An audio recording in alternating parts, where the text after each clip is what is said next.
our E3 wrap up. So this is us celebrating E3. I still think, I know this is such a bad way to start the segment. I think that this year, they will go back to a stage show next year for E3.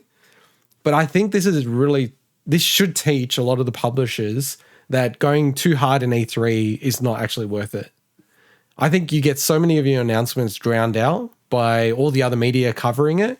And I think it's also that, you want to try to break through the media to like be more like mainstream media. But I think games are so big now that even just when people announce something just during the course of the year, I actually do see stuff popping up in the regular news about like big announcements of games.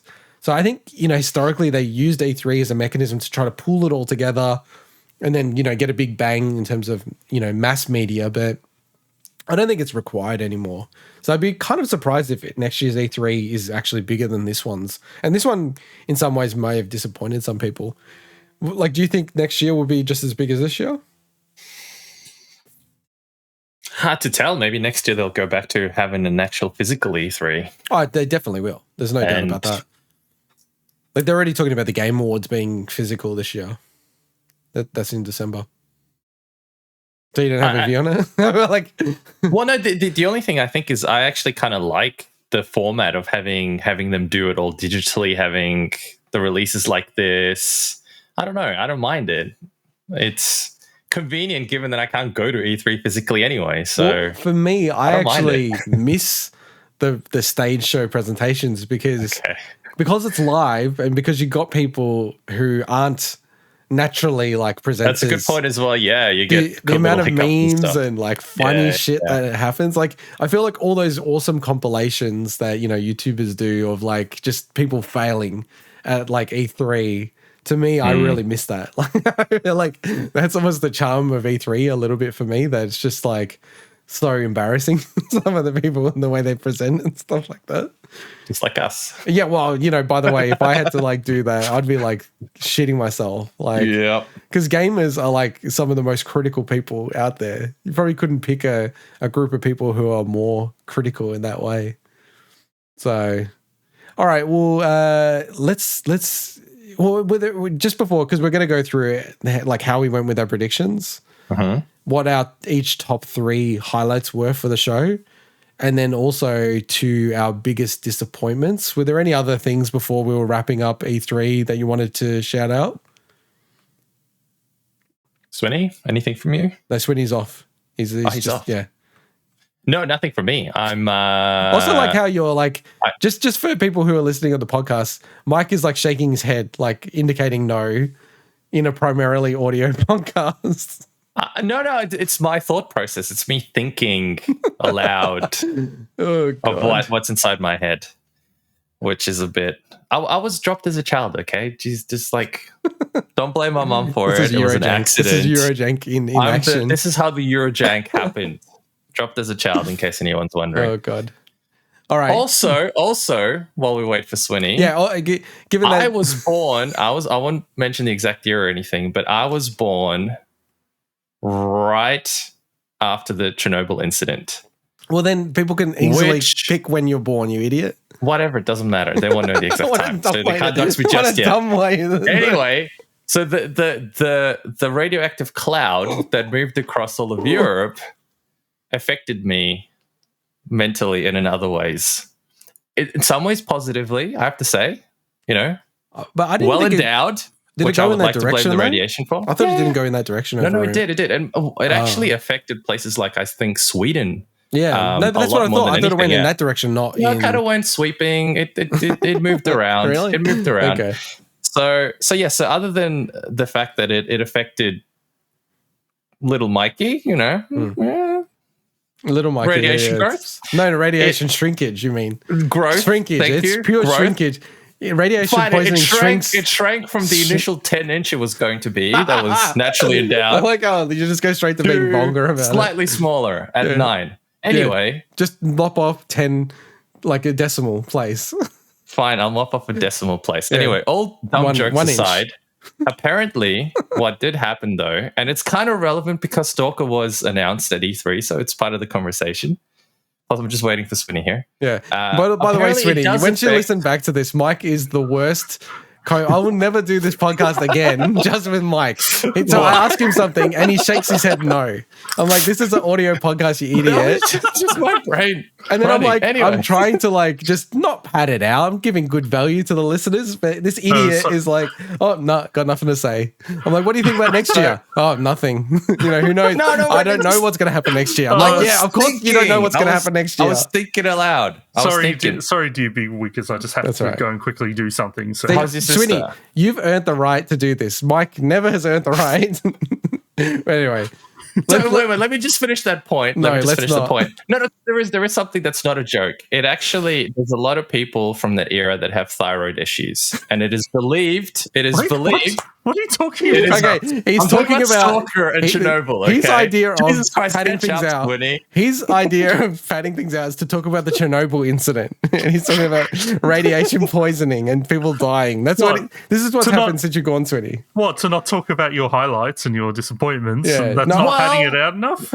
I'm sorry. That's a segue into the fact that the new Stalker game is one of my highlights. Well, you hadn't talked about your highlights yet. No, we're waiting for you. I was trying to introduce the highlight. I thought you guys would have covered your stuff. Right? No. That was my introduction to the highlight. Oh, now I feel even worse. No, I was going to go into the predictions, but I was seeing if Mike can help pad it out just a little bit, and then instead he talks about his member. He talks about his member. He talks about the Chernobyl incident. He says that he doesn't know the future. Because I go, what do you think about E3? Oh, well, I don't know what's going to happen at E3 next year. I'm like, yeah, no shit, you don't know. This is a fucking analytical podcast. I should know because I had a pretty good prediction, did I not? All right, well, let's get into predictions. Speaking of, let's get into predictions. Yeah. Now, do we want to just whip through this pretty quickly? Yeah. All right. So with me, total fail. I did try to go hard in the paint and failed completely. I had Super Mario X Donkey Kong Kingdoms Collide. Yeah, way off. Nothing Donkey Kong or Super Mario really was announced. Quake reboot by id, and xCloud Lite on Switch also fail. And then I had Smash Sora from Kingdom Hearts. No, total fail there. Swinny, Xbox announces Killer Instinct 2. Nintendo announces Xenoblade Warriors, which I think is a really good idea, but that didn't happen. And then Square Enix announces Secret of Evermore remake. We had nothing on that. Smash, you had Ryu Hayabusa from Ninja Gaiden. I think you're actually closer to me on your pick. But yeah, we're also a fail on that. And Mike, now he's going to start gloating.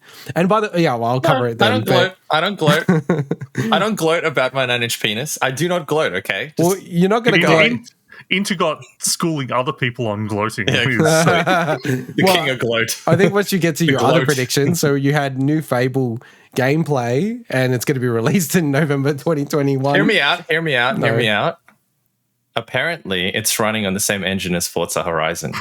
It is. No, it is. We've known about that since it was announced. Therefore, kind of Fable? Well, you actually said November 2021, and that's when Horizon 5's coming out in November 2021. I mean, Forza, Horizon, Fable, similar games. We'll go into your other great predictions. New Duke Nukem game, and the Smash character will be Duke Nukem. Way off and way off. And then your one prediction that did come true, and I did coach you into this prediction, by the way. Out of all of us that actually did come true. Your ones were very more straightforward than ours, but a new Metroid game, you said, correct? Yeah. And then I actually boxed you in the corner because I said, well, that was my 3rd/4th prediction. Yeah. Is it Metroid 5? Is it like a remake? When's it coming out? And you did say Metroid 5. Metroid 5. Give you credit for that. Metroid 5. And it had it explicitly in the title, Metroid 5. In the very classic Metroid set. Mike wins. Mike destroyed Finally, for once in my life. And as I said at the time, I said I'd be very happy if you're correct with that. So that was really good. All right, with top 3 highlights, do you want to just do our top? So we'll do it in order, yeah? Yeah. Okay, cool. As in order, they're just my top 3. They're not like 1. Oh, you haven't ranked it? Nah. Okay. All right. Well, do you want to just do one each? If you guys want to rank, then I'm happy to. But, I've ranked it, but all right, I'm not ranking them. All right. Integot, what were your highlights? Wait, if you're ranking it, I'll go my 3rd. and let's go your third. All right, let's do our thirds. And I don't think you guys would guess mine. Why are we going around the table? Let's just talk about all our stuff. All right, then. Jesus. I'll do my top 3 in reverse order to build suspense. This is clearly the most pre-planned segment we've had so far. All right, so my third, and I don't think you'd guess mine. My third is Guardians of the Galaxy. Ooh. I wouldn't have guessed that, actually. I kind of wanted to push other games, but then I'm like, I'm really compelled with the way it looks, the way it sounds. I love the developer. The humor. I'm just really looking forward to some more information about it, maybe even reviews, and then jump on it. My number 2 is Mario plus Rabbids Sparks of Hope. Interesting, okay. Love the original game, and I'm super, super excited that the first game was 100 people developing it. This game is 300 people. Whoa. And just the fact that it's like the same people doing it, but they just got way more resources, way more faith from Nintendo as well, given how well the first game turned out. I just really feel like that game's going to be special. And even though it's got a bit of hype on it, I just think it will sort of elevate to another level. And then my number 1 is going to be obvious. It's Metroid Dread. I was like super excited when this was announced, and I'm so disappointed that I can't get it on day 1. But you know, that's a bit of a meme for me. How about you, Mike? What's your top 3? So I've explicitly excluded Metroid out of this one because it's an obvious one to me. No, so but that doesn't make any sense. What are you talking about? Whatever. Nothing I say makes sense. Nothing I say makes sense. Just discount it for a second. Can I just pause you there? That's like going... It's a given. Usain Bolt, you came first, but it's so obvious you're going to run first, so you're not getting the gold. We're just moving on. Yes. Like, what are you talking about? Of course you're going to put Metroid if it is in the top 3. So it's in top 4. It's his top 4. No, you can't have 4. Top 4 list? No. Shit. Because I want to have a 4th if there's a 4th. I want to have a 5th. All right, what's your 4th? Well, it was like Elden Ring. We need a 4th? Elden Ring. Elden Ring, okay. And then a game that's going to feature on both of my lists of my top 5 is Breath of the Wild 2. Oh, that's 5 now. Okay, well, he's wrecked it. Mike's wrecked it. Fine. We'll do 5. We'll do 5. Go, Mike. We'll do 5. Okay, so Metroid, of course. Is that number 1? Won't talk about that anymore. We know that. No, and I don't have an order. Mine you are in order. You just said like 3 minutes ago you're going to rank it. And I know that I changed my mind again on changing my mind, but now I've changed my mind again on changing my mind on changing my mind. And I've gone back to no particular order. So, new Metroid, obviously. He's thinking of this on the fly, by the way. I'm not. No. I've got them right here. How do I point my camera to my thing? Replaced. Really looking forward to that one. Definitely in my top 5. Forza looks amazing. Came out of nowhere. Wasn't really expecting another Horizon game just yet. Yeah. The new Stalker game, of course. Really excited about that one. Hence the segue earlier on into it. The Stalker 2 game. And the last one is, of course, Elden Ring. I'm not going to say it wasn't Elden Ring. Yeah. So that's 5. So Elden Ring is the only one, right? That's so far as in... Oh, no, Metroid Dread and Elden Ring. Metroid and Elden Ring, yeah. All right. So now I've got 5. I've got them. Okay, thank you. Ranked? Are they ranked? Yeah, they're ranked. Yeah, you're like me. You prepare. So the highlights, I've got Kazuya Mishima being announced for Smash Brothers Ultimate, which is awesome. I love that. Oh, that's nice. 5th to 1st. Okay, nice. 5th. You're working backwards. Cool.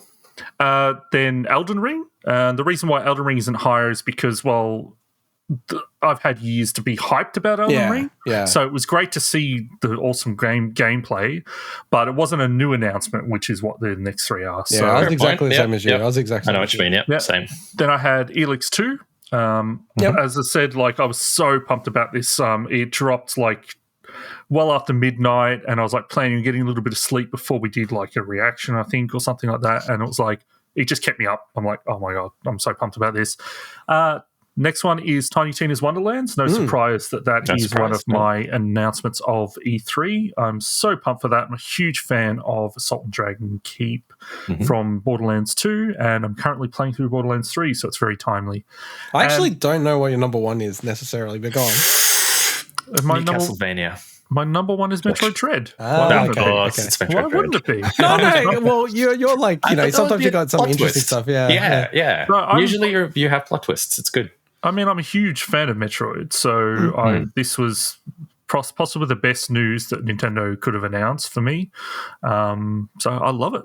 All right, now we'll do a top 5 for Big Wig. No, a tier list. Bring the tier list back. I'll just bring it back. Yeah, so obviously, Metroid Dread and Elden Ring are like, the top 2. So, because they were covered on all. Biggest disappointment. Why don't we start with you, Mike, because you're the biggest disappointment on the show. Oh, shite. Wow. You're starting to sound like my mom. Actually, I was going to have the Thug Life glasses overlay. But, I was only going to put it on me because I'm the only asshole on the show who does that kind of shit. So you prepared that bit. No, it was just live when I was looking at biggest. It was a word association thing. I saw biggest disappointment. Yeah, go on, Mike. Okay, so the biggest disappointment for me would actually have to be Starfield. That's a good one. Reason being that we didn't really get to see gameplay or anything. It was just an FMV trailer, really, in the end. I'm not clear if that's the full engine. I don't know what the game is like to play. That's, a good trailer, not a trailer, but a good reveal that is more than just here's the name for it or anything like that. Shows a bit more. And I was disappointed I didn't get that. I just got an FMV where I still don't really know anything other than it looks pretty. But I think it's very telling that my note in the run sheet about Starfield is the footage showed off someone in a spaceship. Yeah, that's it. That's it. That was it. Looks great, but I have no idea what that even is. Is it even pre-rendered? Is it properly in game? Is it? Yeah. So anyway, that was my disappointment. How about you, Swinny? So my biggest disappointment, you guys wouldn't expect this, is actually a lack of something at the show. And the lack of... Can I guess? Square? No. Okay, go. You wouldn't be able to guess this. All right. Maybe more Eurojank. No new Kemco games being announced. Kemco Direct. There was no Kemco Direct. The Kemco roadmap. So Mike's not too far off, but we didn't have any news at all about Deck 13 Interactive's next game. So they're the guys behind the Surge 2. Oh, yeah. They've been working on a game for the last 2 years. It seems like it's a new IP from some marketing materials we've seen recently. Sci-fi? What's this one set in? We don't know. know. So, by the way, I know you love sci-fi, integot, and you like Dark Souls. Try the Surge. Really cool. So I'm that was like, it's something I didn't think about until after all the conferences. I'm like, what is the one thing that I kind of felt would have made this C3 really special? And for me personally, it would have been hearing about Deck 13's next game. That's fair enough. Yeah, fair enough. What about yourself, integot? Yeah, for me, not Half-Life 3. It feels like a bit counterintuitive what I'm going to say, but because I had it in my top 5. But actually, for me, the sequel to The Legend of Zelda: Breath of the Wild was my personal biggest disappointment of the show. And I think, you guys can criticize or correct me, but I actually think I'm pretty realistic and fair most of the times when games coming out, their release windows, how long they're going to take. And I've totally misread this game. If you look at the history of the Zelda team, how often they make games, the time period between games, and the fact that this is building on an engine already. Last time they did this, I think it was like a year and a half when it took to make a game in Majora's Mask. I just felt that, for sure, this game would be coming out at most March 2022. And now it still could come out in March 2022. They said 2022 was the aim in the release window. But just reading through the press release, and Nintendo is so careful on how they draft these type of things. And they don't normally just go 2022. They would normally kind of give you a period of time at least, like they did with Splatoon 3, sort of the first half of 2022. It really does make me, my kind of takeaway was I am not going to be shocked if this game is going to be like March 2023, which is just really sad for me because Breath of the Wild is one of my favorite games of all time and I just want more of it. And this game was going to do that. And yeah, it was just a bit of a bummer when I was watching it and they said just 2022, even in a weird way, if they said holiday 2022, at least kind of narrows it down. But I don't know. It just really made me go, ugh. Man, you and release dates, it's like getting to you, isn't it? He's a stickler for a What release do you mean? date. I just think was I being unreasonable that I thought this game was going to come out within a year? No, I'm just surprised it's your biggest disappointment. That's all. It's just like I just had it in my head, like not that it was going to come out this year, but it's going to be like March 2022. And to me, that's a long time in between drinks. For a team, especially where they're building on another game. Like March 2022 would have been 5 years since Breath of the Wild came out. And normally they release games every 5 years. So maybe they will do it just to line it up. They could still, 5 years. To be fair. But I just felt the fact that they said just 2022 and aiming for 2022, it's just like, whoa, okay, this is a 2022 Maybe they game. just...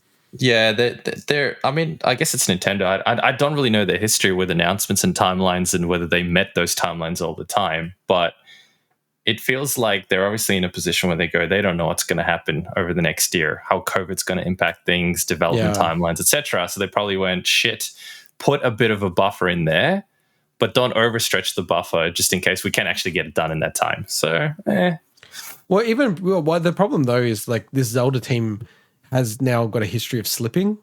So like, Breath of the Wild was meant to come out 2015, then 2016. And like for the Wii U, and then it slipped onto the Switch. Maybe they were holding it back so that would go on the Switch as well. I think they're waiting for the Switch too. Sorry, you both spoke. Sorry, Swinny. No, you go. What you said about Breath of the Wild, I think that's what it was. They just wanted to launch with the Switch, so that's why they pushed it back. Yeah, I think it slipped, and then it got so close, it was like it made no sense to just release it on Wii U first, and then 6 months later on the Switch, but. Maybe they're waiting for the new Switch. So I guess maybe to wrap things up, maybe just an overall thought of E3. So for me, I won't say this was a great E3, but I'm not as down on it as I think I see a lot of people are online. People saying E3 was a mess. The thing is, if you think about it, people that go to E3, like the physical show, and they do all that stuff, I could see why this E3 as an online thing was a mess. But for the general, enthusiasts, majority, generally the way we get that stuff is we get it through the press conferences and the digital events, and there were actually more of them that probably we could watch this year. So something like limited run games, they would probably just have a stall set up at E3. Normally, they probably wouldn't do an actual event. So I actually think we got to see more of that stuff and more of the little things than we normally do. But I do understand that, some people probably felt it was missing some massive new announcements, maybe on the Xbox side and stuff. So PlayStation's not there, which always sucks. So. You're never going to please everyone. There's always going to be people who, I don't know, for example, want a new Surge game and they don't announce it and they get disappointed. Yep. So I think it was really good overall. Good enough that we ended up staying up till like 4. No, actually, when I was up that time, I was up till 5:30 a.m. or something. Yeah, so was I. Watching stuff. So I think it's a testament to it being a good one. I think overall, some really cool announcements. Lots of games that I can clearly say I'm looking forward to. And legit, not to the extent that I'm like, man, I will more than likely break I'm not going to buy new games. Of course you're going to break it. There's no chance it's going to last a whole year. It's been pretty good so far. And you know what? Since we're really quickly on the topic. We keep talking about it's been like you've actually bought a game in that period of time. That wasn't a game. Shut up. It's been an amazing opportunity to go through the backlog. And I highly recommend you guys try this because you actually get a chance to play all these games that you've had for so long that you were excited by, a year ago. Like Metro, I was so damn excited when that was announced. I bought it. I bought like the special edition on the first day on both Xbox and PC down the track as well. And I was really excited and I never played it. What the hell, man? Integot. Your overall thoughts. We've got to wrap this up. Swinny's giving you the wind-up message. I'm getting the hook. He's hungry. He's hungry. I keep saying this all the time. I think that E3 as a concept of trying to announce everything at once has kind of had its day. I think gaming is so big now, they can easily stretch this out over the year. Kind of like what they did because it just forced them to do it last year. And I think that worked better overall in terms of announcements. But having said that, it was really fun. Like, it's always cool to have kind of a festival type atmosphere of something where you're just bringing everyone together, even if it's digital, and just getting a hell of a lot of announcements done. I think Microsoft, it was their best show at E3 ever. You know, I went back and sort of looked at some of the other shows, and, you know, it was pretty close to the Don Matrick, you know, Xbox One announcement. You know, that might be the best ever, but obviously a joke. That didn't land. But yeah, like, and Nintendo's one was really cool, and just overall, they were really cool. And the one thing that I'm going to find interesting next year is the whole Summer Games Fest, because I think that as a concept is really cool, but I'm just not sure if it really stuck this year. Felt like even when people were talking about it, they were describing it as E3, like, the Elden Ring E3 announcement. I'm like, that's a bit unfair. The funny thing is, I was watching Jeff Keighley talk, and he's like, well, we're not technically part of E3, but we're kind of, you know, it's part of the summer. Like, even he struggled to explain the relationship or non-existent relationship there. It's almost like just kiss and make up. Just work together on this stuff. And to go into the weeds of it just really quickly, Swinny, he was co-streaming, you know, like streaming and commenting or whatever, the E3 presentation, and then he got a letter from their lawyers or an email from their lawyers saying he has to cease doing that because he was co-streaming E3 on the Summer Games Fest Game Awards channel. Yeah. Wow. So, yeah, like the whole thing is a bit messy, a bit weird. And the whole co-streaming thing was really weird. Like, we were at the last minute going, are we going to co-stream the Nintendo one? Because Nintendo Japan said to, at least in Japanese, don't co-stream it. Now, I just took that as that's Nintendo Japan for Japanese streamers, but I don't know. It's so weird. It's the most ridiculous stance because it only helps the reach. It's just... Yeah, totally. It's free advertising. It's freaking insane. It's like, here's my ad. Do not put my ad on your billboard. It's like, well, like, what? Like, are you kidding me? I get it when they talk about their games. That's a different topic. I know where most people have landed on that, but if it's a story-driven game primarily, I kind of understand why people don't like that. But yeah, overall, E3 was really cool. I liked it. All right, let's all take a deep... let's just all relax. We can unwind our shoulders. E3 is over. We can now stretching exercise, roll the shoulders. We can now return to our normal, boring shows. Yeah. Well, also, like, we've done... and sleeping patterns. How many hours of, like, podcasting, streaming this week even? It was, like, 2 hours, 3 hours today. Then it was, like, 2 hours for the Xbox show and like an hour for the Nintendo one. Then we had to push forward the recording. It's kind of crazy. Other people get paid for this stuff. I know, we're just enthusiasts. We're insane people.